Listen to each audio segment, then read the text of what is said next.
À aucun moment, l'apôtre n'a connu de stagnation. Il n'a jamais été question pour lui d'être parvenu au summum de la connaissance. C'est bien ce qu'il semble vouloir dire. Je ne sais encore rien, cependant je vois de manière obscure, mais bien réelle, par les yeux de l'esprit, un Christ si grand, si vaste, que j'essaie sans cesse de le saisir, de courir à sa suite. Je vais de l'avant, oubliant ce qui est en arrière. Je regardais toutes choses comme de la boue à cause de l'excellence de la connaissance de Christ afin de le connaître lui. Dans cette conception sans cesse grandissante de la personne de Christ, l'apôtre Paul s'éloigne considérablement de la position de docteur juif ou du juif type en général.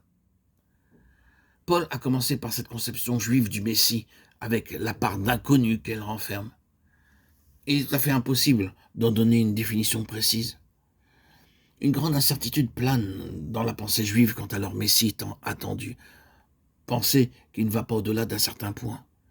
Leur idée du Messie se limitait à quelque chose de terrestre et de temporel, à un royaume terrestre et à un pouvoir temporel avec tous les avantages terrestres et temporels dont les Juifs bénéficieraient en tant que citoyens de la terre, grâce au royaume, au règne et à l'avènement de ce Messie. C'est en partant de là que nous pouvons analyser la conception paulinienne de Christ à ses débuts. L'apôtre en était au même point qu'eux. Il avait eu exactement la même conception qu'eux au sujet de Christ. Mais lorsqu'il plut à Dieu de lui révéler son Fils, sa connaissance de Christ commença à s'élargir de plus en plus par le dévoilement progressif de la personne du Seigneur, avec une force toute nouvelle et sous la conduite de l'Esprit.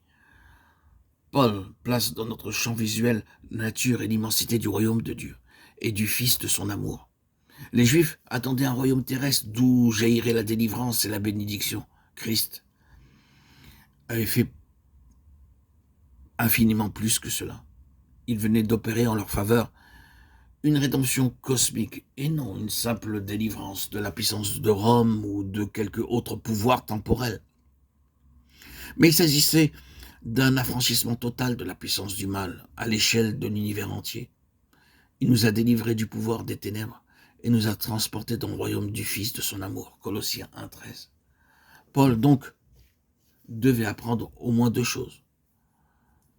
D'une part, que Jésus de Nazareth était bien le Messie, d'autre part, qu'en sa qualité de Messie, il surpassait de loin toutes les conceptions juives aussi que toutes les idées et les attentes personnelles de l'apôtre.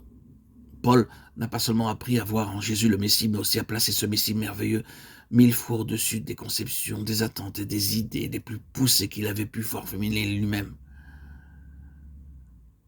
C'est bien par la grâce de Dieu que Paul a été introduit dans ce type de révélation.